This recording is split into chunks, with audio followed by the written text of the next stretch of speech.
En este video vamos a cubrir los modelos de regresión de selección muestral. ¿Para qué sirven este tipo de modelos? Este tipo de modelos existen ante la posibilidad de que nuestra muestra, que tengamos no sea una muestra aleatoria de la población. Básicamente es para corregir el hecho de que uno de los supuestos de Gauss-Markov no se está cumpliendo. Si uno de los supuestos no se cumple, sabemos que vamos a tener inconvenientes. Entonces, la idea de estos modelos es tratar de corregir precisamente este problema de no tener una muestra aleatoria. Cuando ya la muestra no es aleatoria, ya no se puede garantizar que las estimaciones de mínimos cuadrados ordinarios serán insesgadas y consistentes. Esa es la parte clave, porque recordemos que se necesitan los 4 primeros supuestos de Gauss-Markov para garantizar que las estimaciones de mínimos cuadrados ordinarios sean insesgadas y consistentes. Como uno de esos supuestos es precisamente que la muestra sea aleatoria, como se está violando uno de esos supuestos, entonces ya no podemos garantizar que las estimaciones van a ser insesgadas y consistentes. Entonces, para específicamente resolver ese problema es que se han desarrollado estos tipos de modelos que se llaman modelos de regresión de selección muestral. Vamos a empezar con el modelo de regresión que se denomina censurada. Censurada. ¿Okay? Partimos suponiendo que que Y, ¿okay?, sigue un modelo lineal clásico. O sea, específicamente vamos a suponer que Y sigue este modelo. ¿Okay? Básicamente el modelo clásico, digamos, tenemos acá el intercepto y todas una serie de X. Estos son muchas X, digamos, y este es el vector de betas. Y vamos a suponer que UI, condicional a X y CI, ya vamos a hablar sobre qué es CI, es igual, se distribuye como una normal con media cero y varianza sigma cuadrado. ¿Qué va a ser CI? Esa es la clave. CI va a ser una variable que se va a llamar de censura. O sea, vamos a tener una variable W, ¿ok?, que va a ser igual al mínimo entre Y y C, que es la variable de censura. ¿Okay? O sea, ¿cuál es la idea? La idea está que observamos Y únicamente si su valor es menor a un valor de censura. Por eso se llama valor de censura. O sea, este es el tema de que estamos observando a Y únicamente si Y es menor a C. Esa es la idea. Esto se llama censura por derecha, o right censoring. También se podría hacer la misma técnica con left censoring, que básicamente eso significa que es el máximo, digamos. Pues también se puede hacer, en vez del mínimo es el máximo, pero no importa, o sea, todo el análisis es idéntico, digamos. Solamente que sería el análisis espejo. Pero entonces esa es la idea, que es una censura por derecha. Entonces, por ejemplo, ¿cuál es el clásico, digamos, el ejemplo clásico de esta problemática? Por ejemplo, cuando los cuestionarios incluyen lo que se llama un código superior. Entonces, por ejemplo, se le pregunta a la persona, por ejemplo, información exacta hasta cierta categoría. La típica es, por ejemplo, algún ingreso anual. Entonces le preguntan a la persona usted cuánto gana al año y supongan que, bueno, o sea, no hay demasiadas personas que ganen $1.000.000, entonces hay un momento donde el cuestionario le permite a la persona, le dice, no, si usted gana 1.000.000 o más, entonces marque la casilla que dice 1.000.000 o más y ya. Entonces, ¿cuál es el problema que genera eso? Entonces, tenemos información exacta de ingreso, pero solamente hasta ese techo. Ese techo vendría a ser el valor de censura. El techo es $1.000.000 o más. ¿Okay? Entonces, la idea es que tenemos información exacta solo hasta $1.000.000. O sea, tenemos toda la información, pero ya de $1.000.000 para arriba hay un desconocimiento. Esa es la idea. Y tenemos que reconocer eso. Por eso se dice que en ese caso la muestra está censurada. Censurada. Censurada, en este caso, en este ejemplo, en $1.000.000. Esto es claramente diferente a Tobit, porque la gente tiende a confundir estos modelos con el modelo Tobit. En el modelo Tobit, nosotros sabemos que los valores se encuentran efectivamente acumulados en algún valor, ya sea el inferior o el superior. Por ejemplo, nosotros en el otro video estamos cubriendo cuando, por ejemplo, está acumulado en cero, que es el caso típico, pero podría estar acumulado en cualquier otro valor. Pero sabemos, por ejemplo, que la gente tiene efectivamente el valor de la variable exactamente en cero. O sea, no es que hay un desconocimiento, solamente que, bueno, está acumulado ahí y lo que el modelo Toby está tratando de modelar es precisamente eso. Cuando en este caso que estamos hablando acá no es el caso, es que está codificado quizás en ese valor como $1.000.000 o más, pero no es $1.000.000, no es que hay un montón de personas que ganan exactamente $1.000.000. Hay quizás personas que ganan 1.000.000 o más, Pero precisamente ese o más es lo que nos genera incertidumbre y es lo que se está tratando de modelar con este tipo de modelos. Entonces, en la censura aparece en acumulado, pero no se sabe exactamente el valor que la variable toma. Esa es la clave. Si utilizamos únicamente los datos que son menores, que es una posibilidad, si es una posibilidad, bueno, pero el problemita es que si hacemos eso, entonces vamos a tener estimaciones inconsistentes. O deberíamos de mínima decir que es representativo para la gente que en donde Y sea menor hacia I, pero no podemos hacer inferencias respecto de la gente que gana por arriba hacia I. Ahí es donde está el inconveniente, digamos. En ese sentido es inconsistente, no se puede hablar para toda la población, porque básicamente estamos limitando nuestros datos con el valor de censura. Entonces, sigamos. Supongamos que seguimos con este modelo, es el modelo lineal clásico. Eh, Podemos claramente realizar la estimación de beta y sigma cuadrado, ¿ok? Porque recuerden que en la estimación de estimación por máxima verosimilitud tenemos que calcular los dos momentos para poder hacer la estimación exacta. Y lo podemos hacer claramente por estimación por máxima verosimilitud porque estamos haciendo este supuesto de distribución normal del término de error, ¿ok? Y adicionalmente que hacemos eso, lo que necesitamos es obviamente la función de densidad de W dados X, Y y CI, o sea, dado los valores de los regresores y dado el valor de censura, que la idea es que el valor de la censura yo lo conozco. Pero ¿cuál va a ser la función de densidad de W dado X y C? Va a ser esto, ¿ok? A ver, les voy a explicar para de dónde va a salir. Entonces, ¿cuál es la idea? Vamos a tener la función de densidad de WI condicional a XI y CI igual a esta función, donde esto recuerden que es la normal estándar acumulada, con esta evaluado en este valor, digamos, ¿ok? Básicamente lo que estoy, ya les voy a demostrar, les voy a mostrar de dónde sale esta expresión, pero es para que se vayan sabiendo. Eso para cuando estoy exactamente en el valor de la censura, ¿ok? Cuando WI es exactamente igual a C, y voy a tener, obviamente, 1 dividido en la normal estándar, no la acumulada. La acumulada es la mayúscula, esto es la minúscula. Esta es la normal estándar acumulada en WI menos 6. ¿Mm? ¿De dónde surgen estas dos expresiones? ¿Ok? Sabemos que eso es cierto. Bueno, ¿de dónde surge eso? Bueno, eso surge de que si yo evalúo la probabilidad de que WI sea igual a CI, ¿ok? Yo sé que para que eso sea cierto, se tiene que estar cumpliendo esto, ¿no es cierto? O sea, entonces, para que esto sea cierto, tiene que ser que YI tiene que ser mayor o igual a CI para que esto sea cierto, para que precisamente WI sea igual a CI. Eso tiene que ser cierto.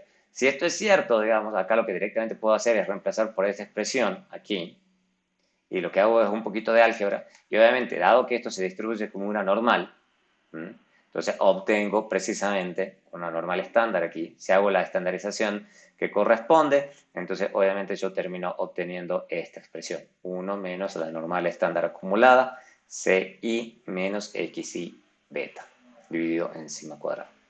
¿Okay? Para que quede estandarizado y poder utilizar la normal estándar. Lo mismo va a pasar si yo lo hago con WI menor a CI. Eso, para que eso sea cierto, también tiene que ser cierto que YI tiene que ser estrictamente menor a CI.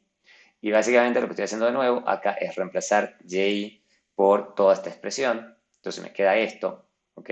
Hago un poquito de álgebra y obviamente una vez evaluado ahí, dado que esta es la distribución, entonces ya me queda que esto tiene que ser cierto, que esta expresión va a ser igual a esta expresión.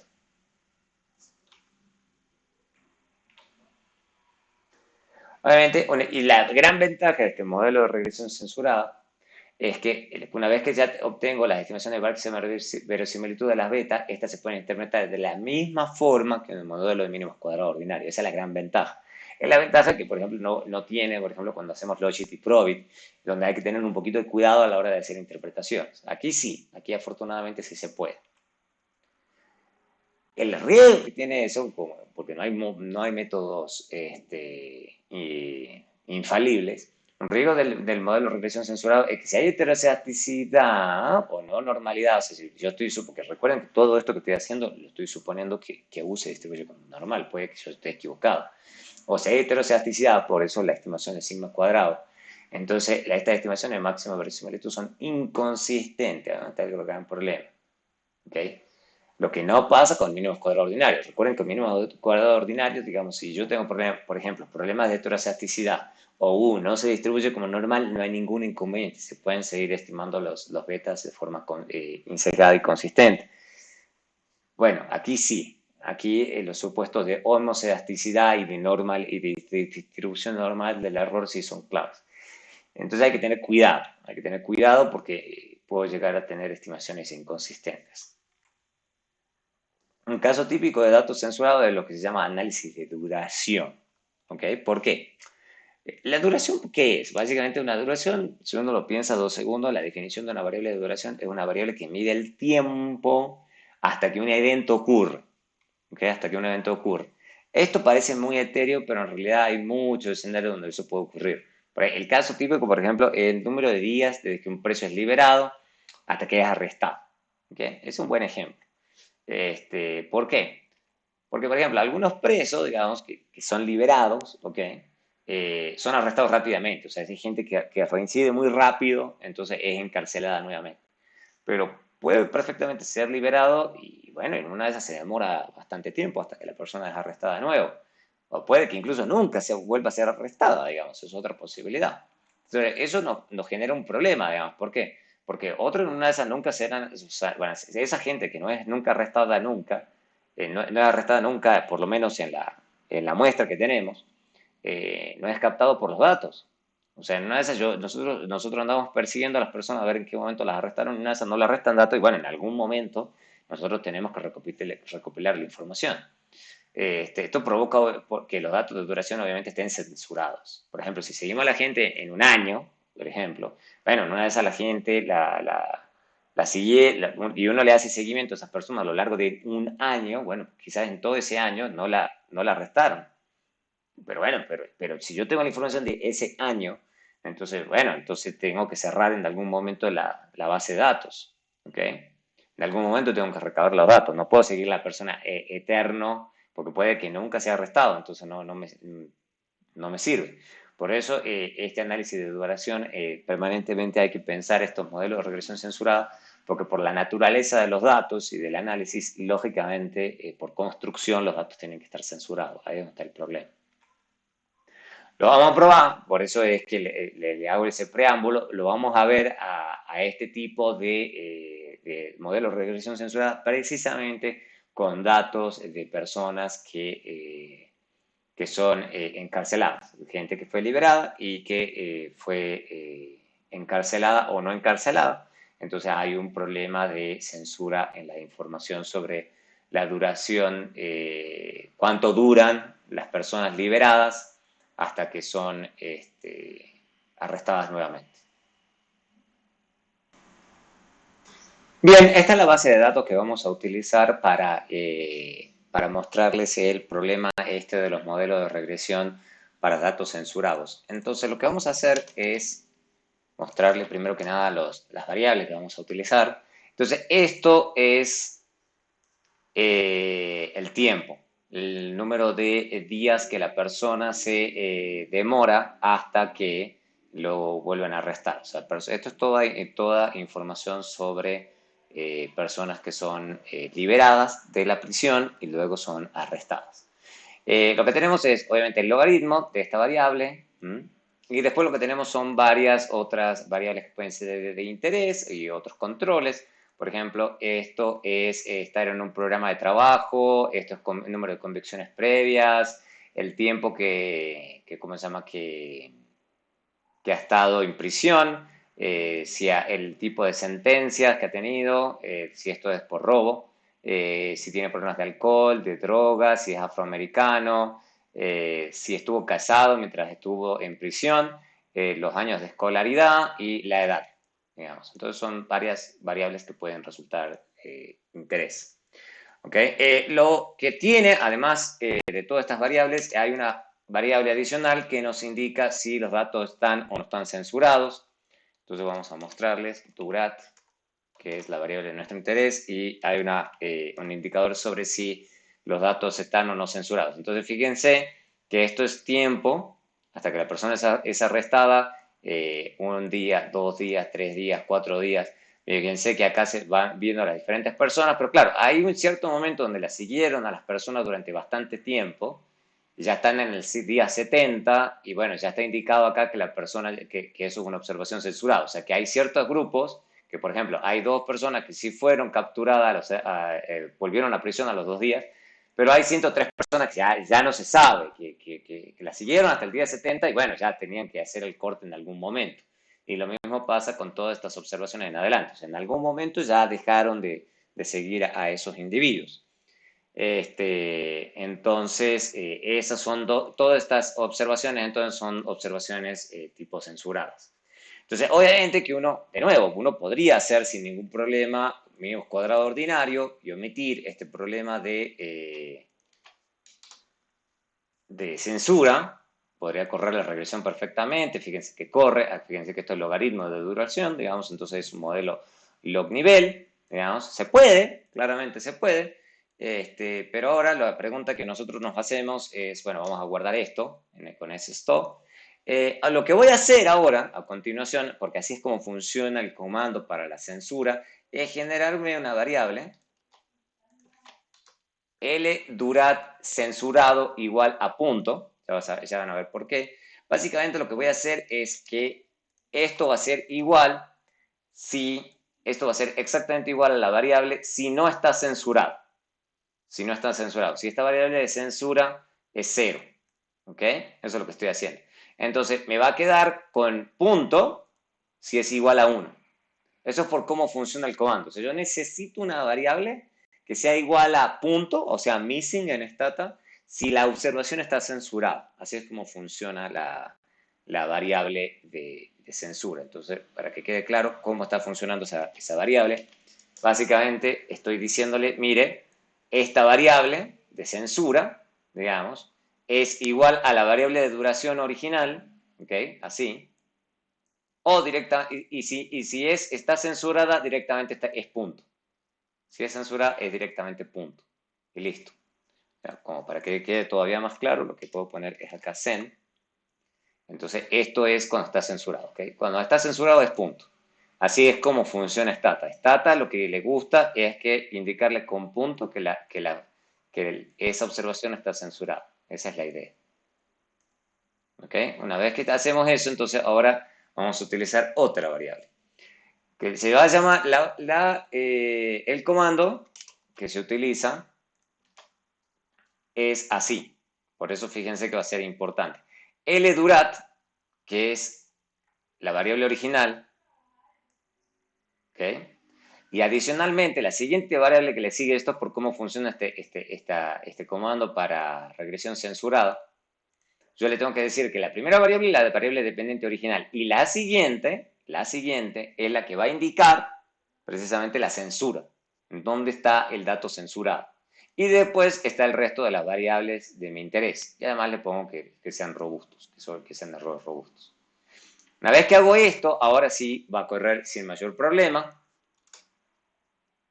Fíjense que corrió acá por máxima verosimilitud, lo hace primero sin ninguna variable, después lo hace con todas las variables y corre, ¿ok?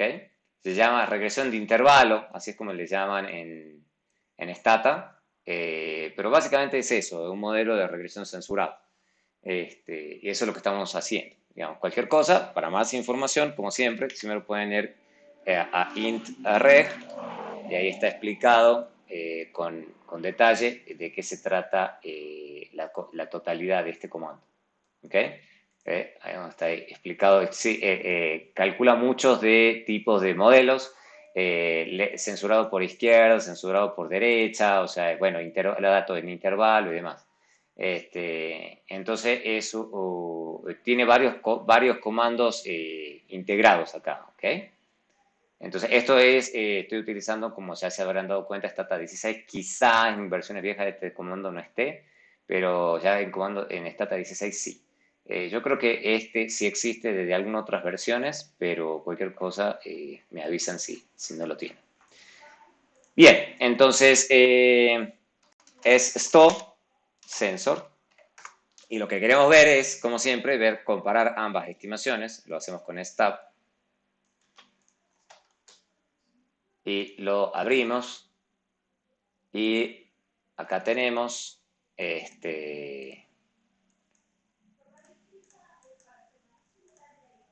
las dos estimaciones. Entonces, fíjense que hay bastante diferencia entre los dos modelos. Y acá, en este caso, sí lo podemos leer de forma directa, no hay ningún problema. Se pueden comparar perfectamente las magnitudes aquí, o sea, no es el problema, por ejemplo, que tenemos con Poro, Bitobit y demás. Entonces, está muy claro acá de que hay grandes diferencias en términos de magnitudes. Fíjense, por ejemplo, que acá que me da menos 0,059, y acá me da menos 13. Entonces, claramente ajustar por el tema de la censura, por ejemplo, en este modelo da diferencias grandes, grandes. Entonces, siempre tiene que incorporar este tipo de cosas cuando uno sospecha que el problema de censura puede ser grande.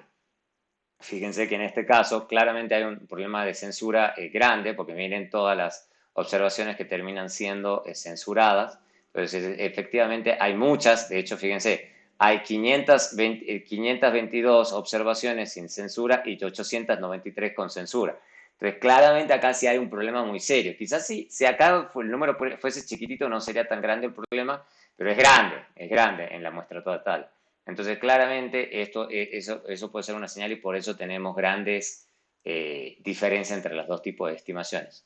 Entonces, en general, siempre uno debería correr un modelo de regresión censurada si es que uno sospecha que tiene este problema, como les digo, de que, por ejemplo, arriba hay ciertos problemas, cuando hay cierta codificación arriba, o cuando también puede ocurrir por abajo. Lo estamos haciendo por un lado acá, por derecha, también puede ocurrir por izquierda. Y como les digo, esto es un modelo log nivel, entonces se lee de la misma forma que siempre, con la diferencia que, por ejemplo, acá lo que deberíamos utilizar, dado que estas son binarias, son aproximaciones exactas, digamos, hay que utilizar la aproximación exacta, por ejemplo, en todas estas magnitudes grandes. Pero en realidad lo que me quiero concentrar más que la interpretación aquí es en las grandes diferencias que puede haber en términos de mínimos cuadrados ordinario versus los modelos de regresión censurada, cuando lógicamente el problema de la censura resulta bastante grande.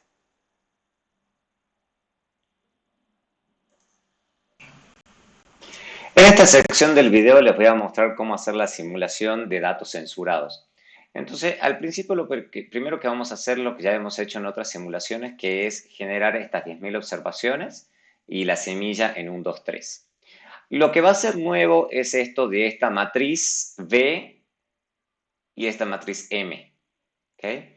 ¿Para qué van a servir estas dos matrices? Esta matriz me va a servir de matriz de varianzas, covarianzas, básicamente. Entre X1, X2 y U. Y esta M va a ser de medias o means. ¿Okay? Entonces yo voy a querer que las tres variables, podría ponerle las medias que yo quiera, pero les voy a poner en ceros. Después, si quieren, pueden jugar ustedes con diferentes valores.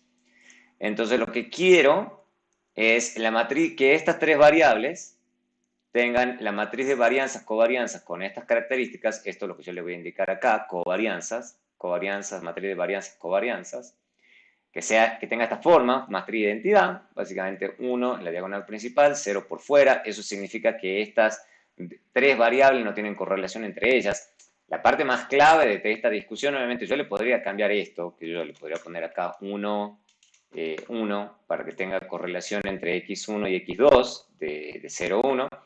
Pero en realidad la clave es que acá yo mantenga los ceros, porque si no hay correlación, obviamente, entre x1 y x2 con u, y obviamente eso me generaría problemas. O sea, sabemos por definición, y la teoría nos indica eso, que habría problemas claramente de sesgo e inconsistencia si ese es el caso. La clave está entonces en estos ceros y este 1. ¿Okay?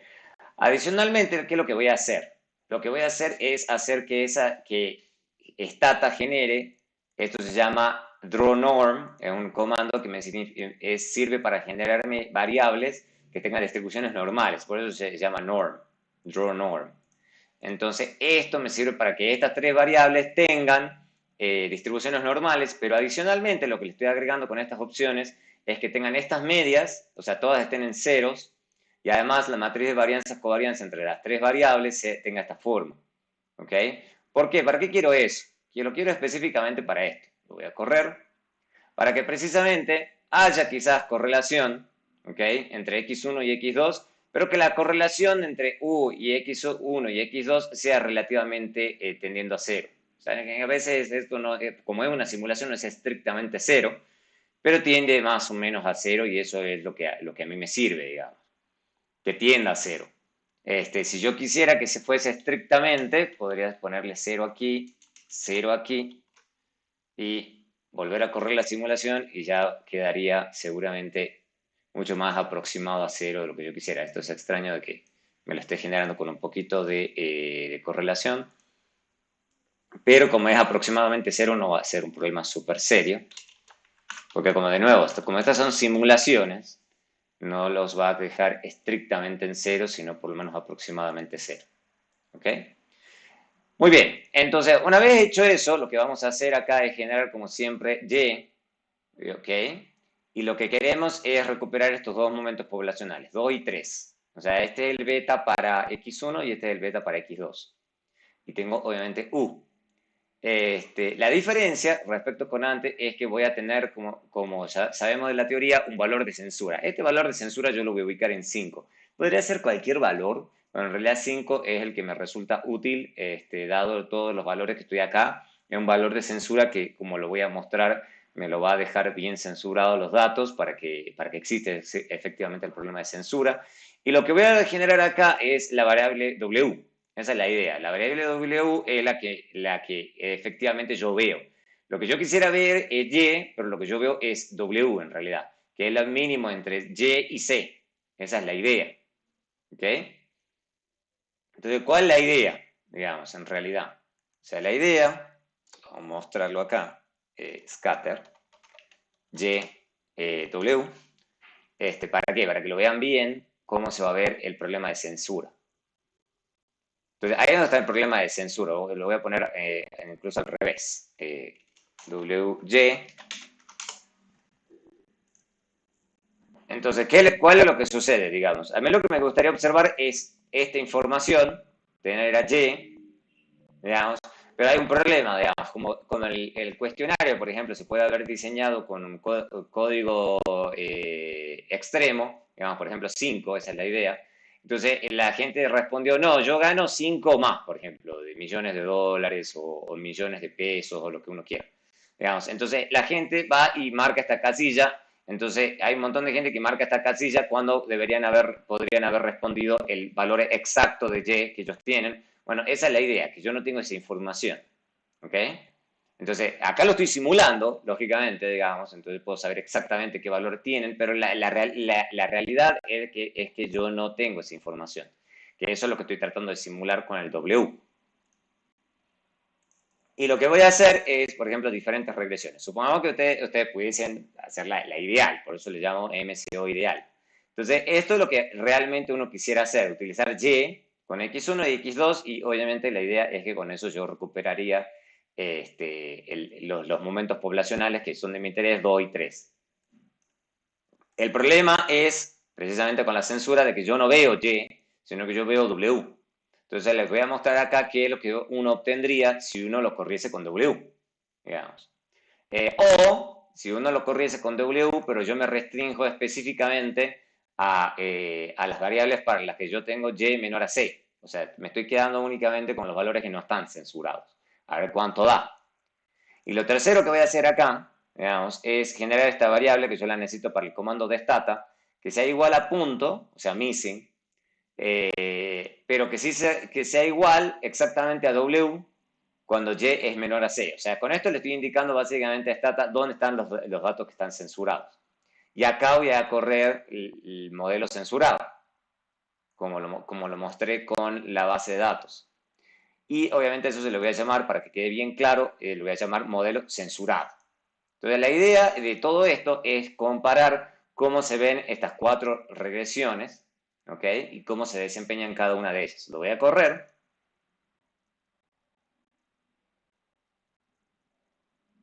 Una vez que hago esto, entonces, ¿qué es lo que ocurre, digamos? Lo voy a poner un poquito más grande para que se vea bien. Entonces, este es el mínimo cuadrado ordinario que yo quisiese correr. ¿Okay? Fíjense que está bastante cerca de 2, con mucha precisión, alta significancia estadística. Entonces, este es el que yo quisiera correr. Pero el problema es que no puedo correr eso. Esa es la clave. No puedo correr eso porque precisamente no tengo Y, sino W. Si yo hablo correrse con W y los datos censurados y demás, fíjense que esto está bastante alejado de los valores poblacionales de 2 y 3, digamos, y sin embargo da estadísticamente significativo. Eso es un problema. La otra posibilidad, que en realidad acá se ve que el problema quizás no es tan serio, digamos, pero podría serlo, de que si yo me quedo únicamente con los datos censurados, se aleja un poco de los valores poblacionales, pero parece que el problema no es súper serio, sin embargo no estoy tan cerca de los valores poblacionales. De hecho, si yo viese en los intervalos de confianza, observen de que, por ejemplo, esto no incluye el 2, que es el valor poblacional de interés, y esto no incluye el 3. Entonces, claramente ahí hay un problema. O sea, esta estimación no está capturando realmente los valores poblacionales que son de mi interés. Mucho menos si utilizo todos los valores ya censurados. Hay claramente acá también un problema. Claramente esto no incluye el 3, esto no incluye el 3. Esto no incluye el 2, esto no incluye el 3. Entonces, en realidad, cuando yo utilizo el modelo censurado, ahí donde está la clave, digamos, fíjense de que sí se aproxima bastante al mínimo cuadrado ordinario ideal. Fíjense que esto claramente está mucho más cerca del 2 y esto está mucho más claramente cerca del 3 y está muy aproximado al mínimo cuadrado ordinario ideal. Y de hecho, si uno observa aquí, se ve claramente que esto incluye el 2 y esto incluye el 3. Entonces, claramente el modelo censurado tiene un desempeño mucho mejor que cualquiera de las dos estrategias de mínimos cuadrados ordinarios con los datos censurados. Se aproxima bastante a lo que yo obtendría si yo tuviese los datos completos, que es precisamente para lo que yo estoy siguiendo esta estrategia. Lógicamente que eso es condicional, y esa es la clave de esta simulación. Eso es condicional a que precisamente yo estoy suponiendo que U se distribuye como normal. Porque recuerden que este método supone que el modelo sigue el modelo lineal clásico en donde U se distribuye como normal, que eso es precisamente lo que estoy simulando aquí.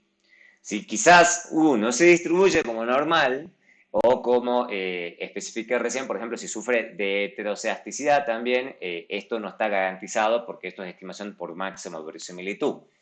Entonces estoy haciendo una serie de supuestos fuertes, pero fíjense que si esos supuestos se cumplen, efectivamente esto se desempeña bastante bien respecto de utilizar los datos censurados, ya sea los datos para los que tengo buena información o la totalidad de los datos. En cualquiera de los dos casos, este modelo se desempeña prácticamente en forma muy parecida a lo que sería el escenario ideal de tener efectivamente los datos de Y. Acá estoy utilizando los datos de W y sin embargo estoy recuperando los momentos poblacionales que son los que a mí realmente me interesan.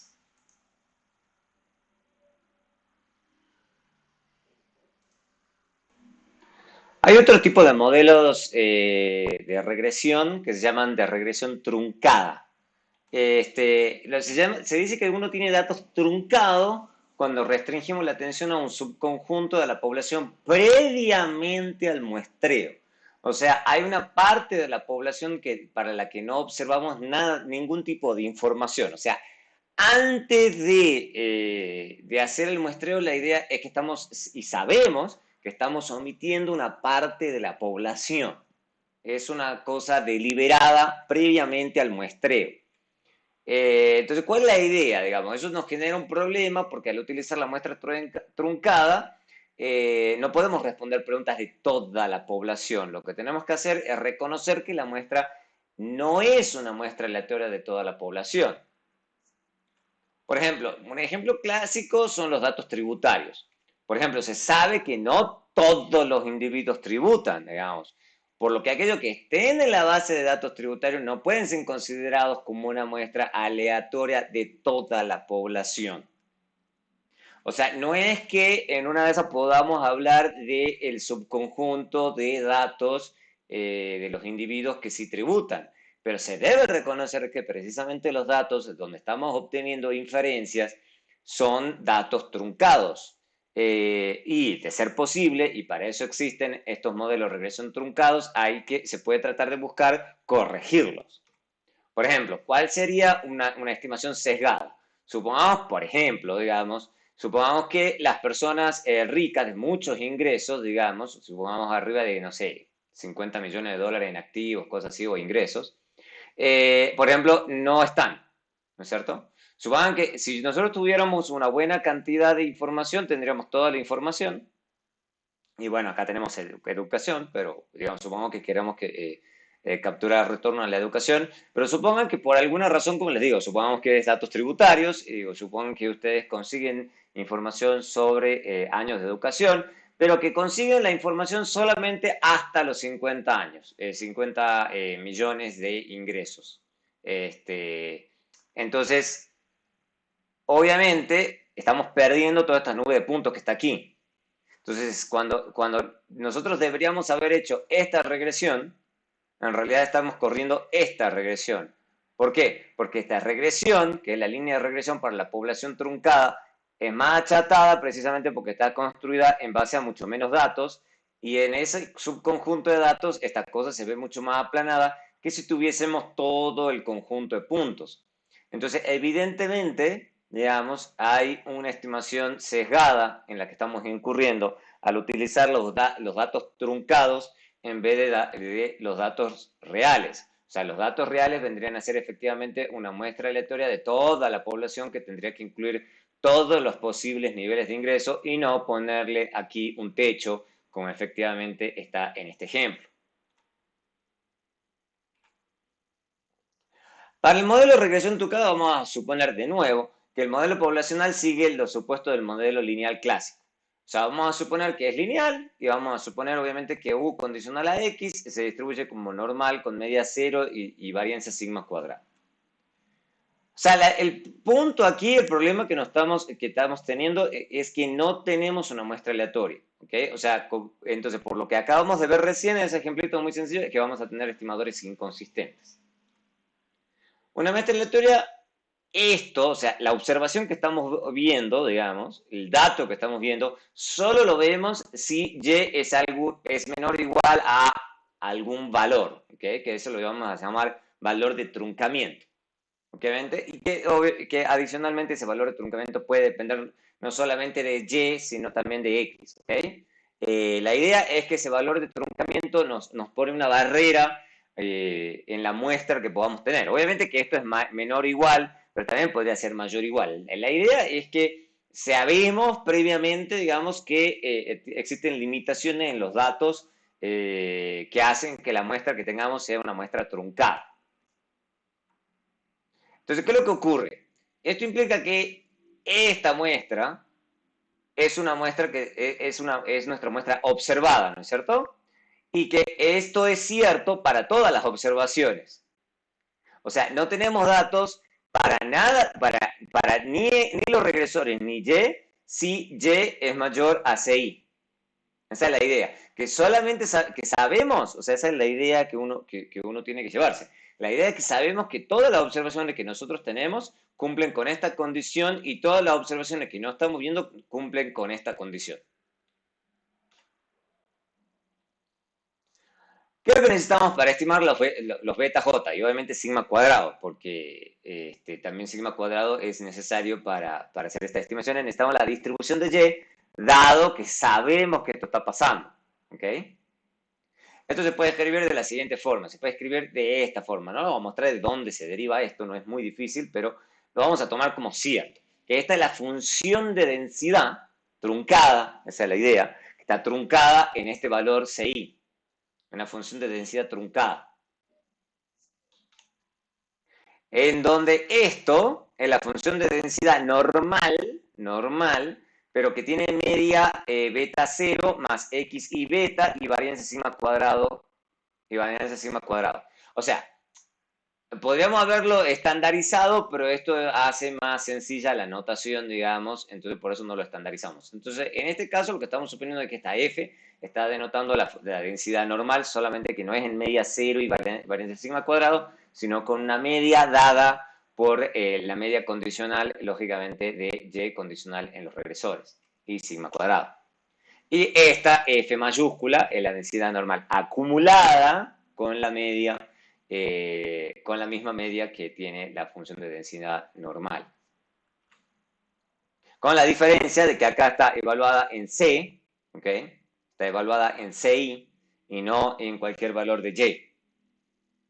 En base a esta función de densidad, podemos obtener los estimadores de máxima verosimilitud. Si se tiene heterocedasticidad, como antes, tenemos que estos estimadores van a ser sesgados e inconsistentes.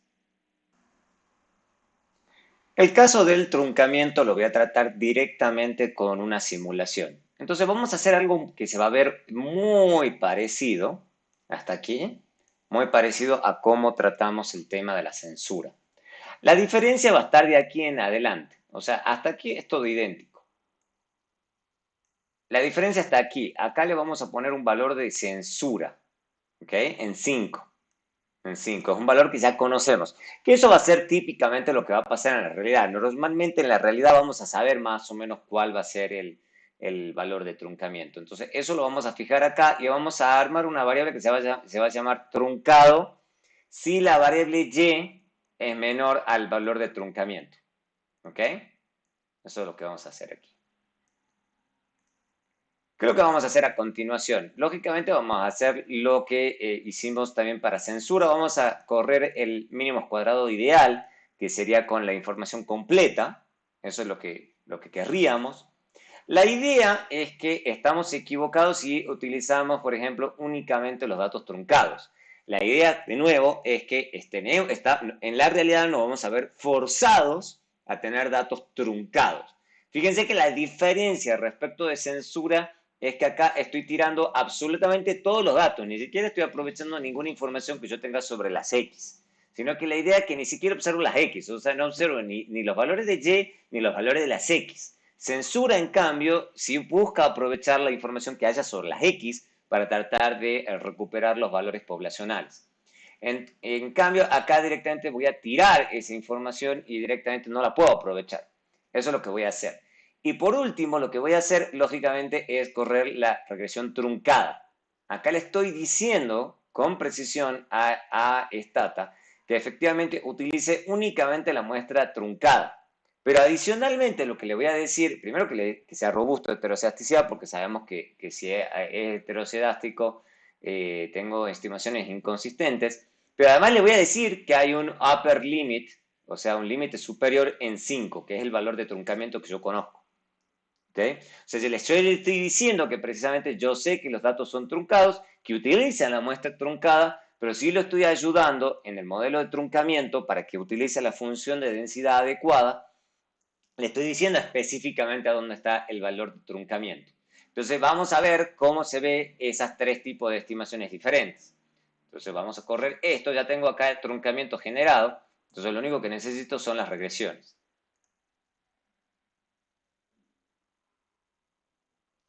Si veo simulación ahora, entonces observemos que efectivamente ocurre lo que uno presumiría. Precisamente si obtenemos la estimación ideal, perfecto, bueno, sí, tenemos estimaciones muy cercanas a la poblacional. La idea es que no tenemos toda la muestra, sino que tenemos solamente la muestra truncada. Y fíjense que sí se aleja acá. No es que se aleja muchísimo, pero sí se aleja, sí está lejos de los valores poblacionales.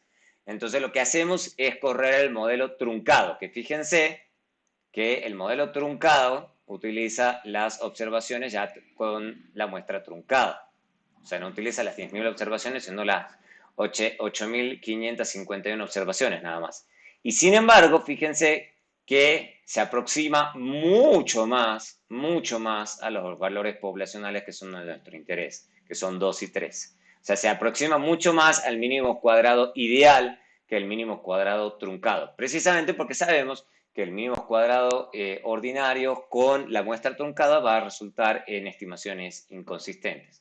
Entonces, claramente, el desempeño de la regresión truncada se desempeña mucho mejor que utilizando mínimos cuadrados ordinarios únicamente con la muestra truncada.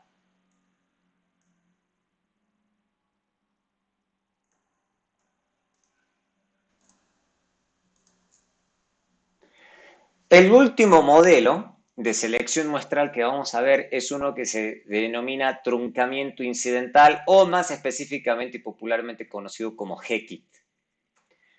Partimos del modelo, como siempre, lineal. Fíjense que acá no estoy suponiendo que U se distribuye como normal, o sea, no es el modelo lineal clásico, sino el modelo general, digamos, de Gauss-Markov que conocemos.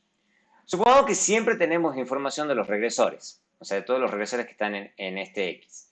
Pero que observamos Y solo si para un subconjunto de la población y que esto no depende directamente de Y. ¿Cuál es el ejemplo clásico? Por eso este modelo es muy popular en economía laboral. O sea, supongan que ustedes quieren ver Y como logaritmo de salario O, donde el salario que el individuo O recibiría, esa es la parte clave, en el mercado laboral. O sea, esa es lo que vendría a ser la oferta laboral. O sea, cuál es el salario al cual el individuo está dispuesto a trabajar. Para los que trabajan, obviamente, sí podemos observar su salario, ¿ok? Porque se supone que el salario que recibe es igual a la oferta laboral. Entonces ahí es fácil la cosa. Ahí es fácil, hasta ahí es fácil la discusión. El tema es qué pasa con la gente para la que no estamos observando su salario, o sea, la gente que no está trabajando, ¿ok? Entonces, salario, ¿ok? Salario es una variable truncada. ¿Por qué? Se dice que está truncada incidentalmente porque observar esto, es incidental o depende de que la gente esté o no empleada. O sea, entonces la idea es que el conjunto de trabajadores, o sea, que de trabajadores a los que les podemos ver el salario, es una muestra no aleatoria de la población porque, no, porque ellos efectivamente están trabajando. Esa es la idea. En cambio, la gente que no están trabajando, yo no le puedo ver su salario ofertado. En una de esas, a algún salario ellos serían capaces de trabajar, pero por diferentes razones, y ahí es donde entran las diferentes teorías de economía laboral, estas personas no están trabajando y por lo tanto esta es una variable que no puedo observar. Por eso la idea es que es una variable truncada porque depende de que la gente trabaje. Entonces, ¿qué es lo que vamos a hacer? Vamos a modelar el truncamiento. ¿Ok? Esa es la idea, que vamos a modelar ese problema de selección. O sea, vamos a suponer que este es el caso, que este es el modelo que tenemos que queremos estudiar y analizar, pero vamos a modelar la selección. O sea, lo que vamos a decir es que vamos a observar efectivamente Y solamente si esta condición se cumple. ¿Ok? ¿Cuál es la idea? O sea, S es igual a 1, esta es una función indicador, si observamos Y1. O sea, obviamente S igual a 0 si no observamos a Y. Suponemos que X y Z, o sea, fíjense que acá X está acá, y eso son todos los regresores que están con y aquí Z son todos los regresores que están con S. Suponemos que X y Z son observados siempre, o sea, la idea es que podemos observar X y Z. Ya se va a entender en el contexto específico qué significa eso.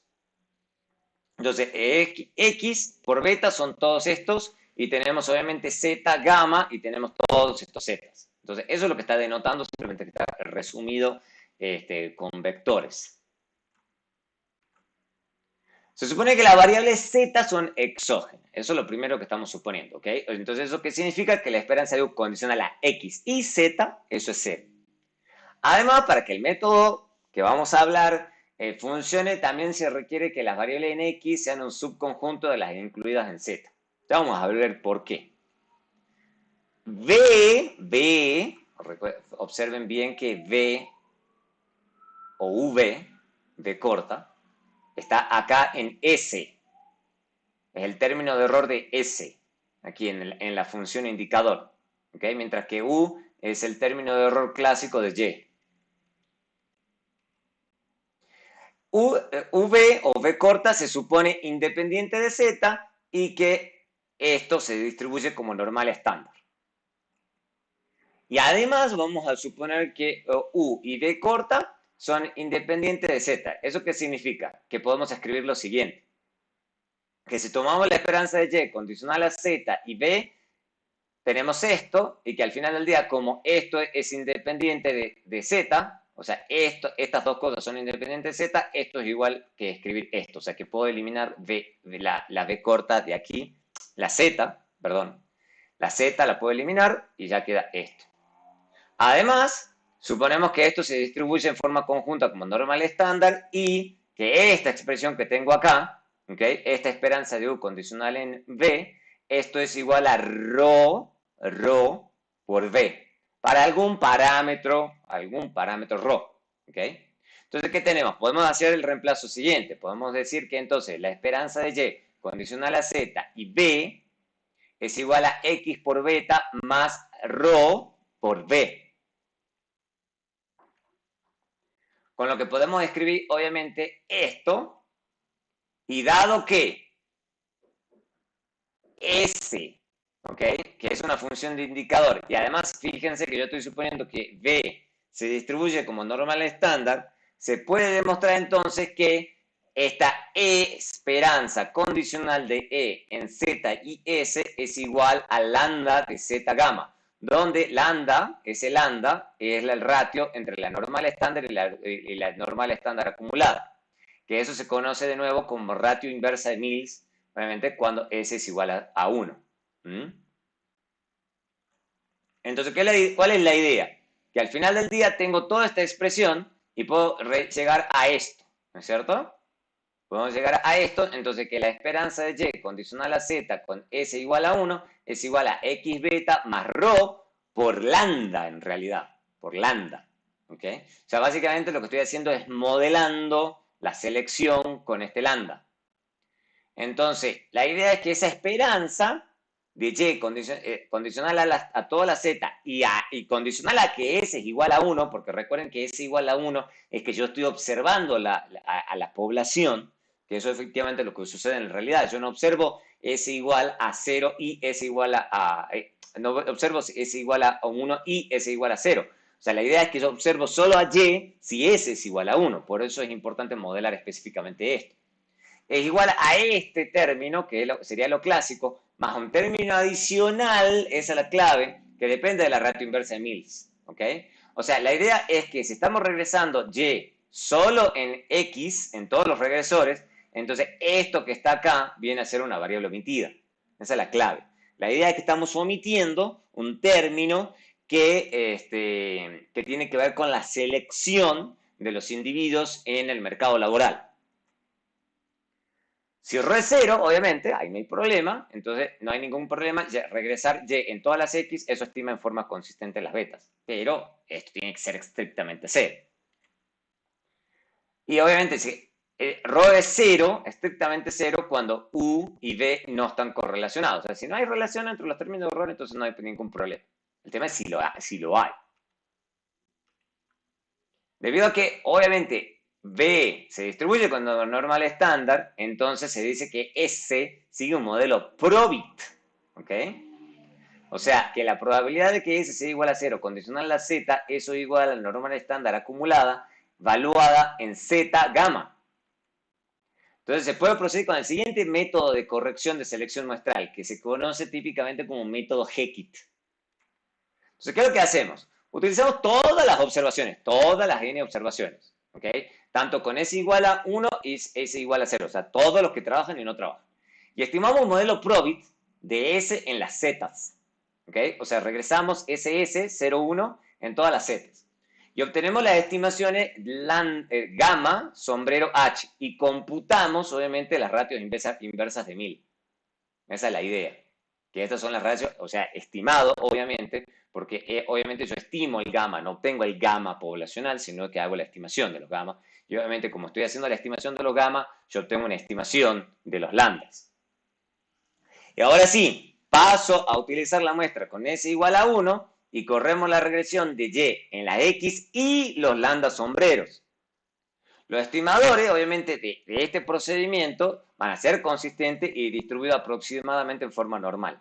Esto que estoy haciendo acá se conoce como método Heckit de estimación de truncamiento incidental, pero la mayoría le llama directamente modelo Heckit o método de estimación Heckit.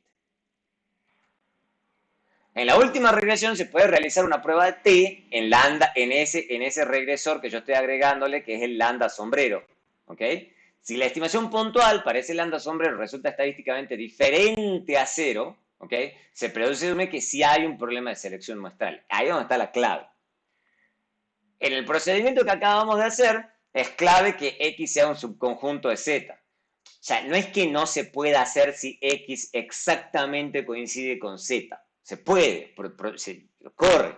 Lo que sucede es que en este caso se puede tener una alta correlación, obviamente, entre los lambda y las X en la segunda regresión. Entonces podemos tener problemas al hacer inferencia porque básicamente tenemos una alta correlación entre dos regresores. Entonces, obviamente sabemos que eso nos genera problemas a la hora de hacer inferencias porque eso reduce los valores de la T y tiende a generarme estimaciones puntuales estadísticamente no significativas. Entonces, por eso es que no es una buena idea hacer esto, sino tratar de tener X que sea un subconjunto de las Z. Les voy a mostrar cómo funciona esto con esta base MROS de datos de la participación laboral de las mujeres. Entonces, en esta última parte del video vamos a correr esta base de datos.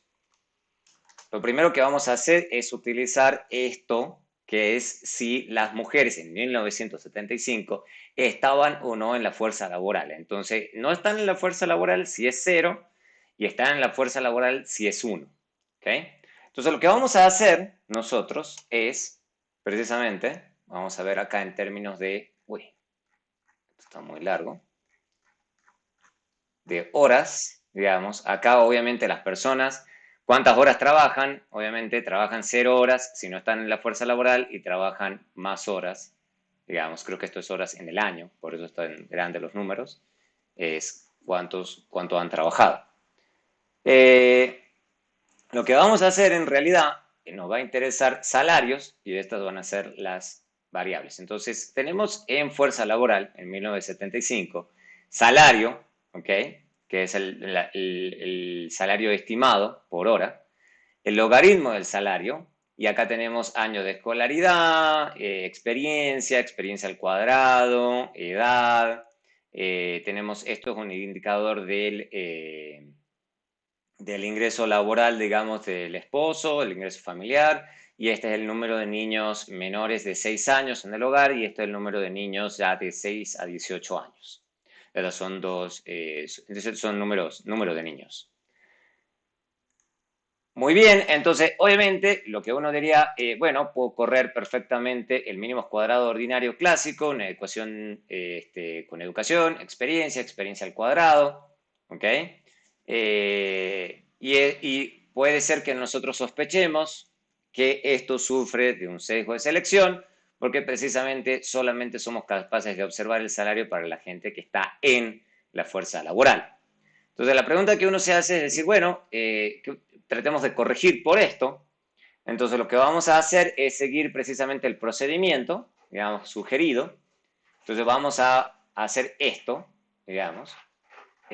Hacemos el PROBIT, ¿ok? De en fuerza laboral, corremos un modelo PROBIT, lo corremos en todos estos regresores, fíjense que son mucho más regresores, y fíjense que efectivamente esto que tengo acá en la regresión de Y en X, ¿ok? Es un subconjunto precisamente de todas las zetas que yo voy a utilizar para el modelo PROBIT, que es precisamente lo que el método me sugiere. Corro esto, guardo ese PROBIT por las dudas, hago un predict en base a ese PROBIT. Básicamente acá lo que yo necesito no es, fíjense, la probabilidad estimada en este caso. Lo que yo necesito es Z gamma. O sea, lo que yo necesito es la proyección simplemente lineal de esto. ¿Okay? Yo no necesito las predicciones. Lo que necesito es Z gamma, Z por gamma, que eso se indica con este XB, Y a continuación voy a generar lambda sombrero. Eso es lo que yo necesito. Que fíjense que lo estoy haciendo con este normal den, este me da la densidad normal estándar, y este normal z gamma me está dando la normal acumulada. ¿Ok?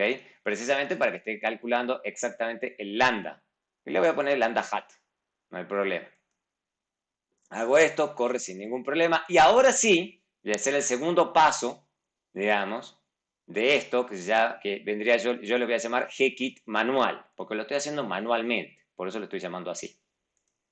Lo voy a guardar, pero obviamente como este es un método bastante popular, Stata ya tiene un comando que lo corre, entonces fíjense que se llama Heckman, porque Heckman fue precisamente el primer economista que se le ocurrió este método de selección muestral. Y acá que fíjense cómo funciona. Básicamente acá le estoy diciendo cuál quiero que sea la regresión final que quiero que corra. Y el select son las ecuaciones, fíjense que dentro de select, lo que estoy diciéndole acá primero es que la variable de selección sea in labor force y que quiero que eso lo corra en todos estos regresores. O sea, esta es la regresión básicamente que le estoy diciendo que corra aquí. ¿Mm? Y este two-step, porque hay otros métodos, pero el two-step, precisamente estos dos pasos, es el método más clásico. Entonces es el que queremos que corra. Entonces lo voy a correr con comando, ¿ok? Corre, fíjense, sin mayor problema, corre en los dos pasos. Fíjense que me muestra, claro, la última regresión y la regresión de selección. Y no solamente eso, sino que me muestra cuál es el estimado para el lambda.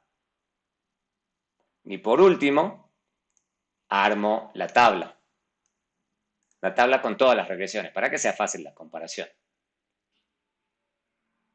Entonces, fíjense, voy a mostrarles acá, grande.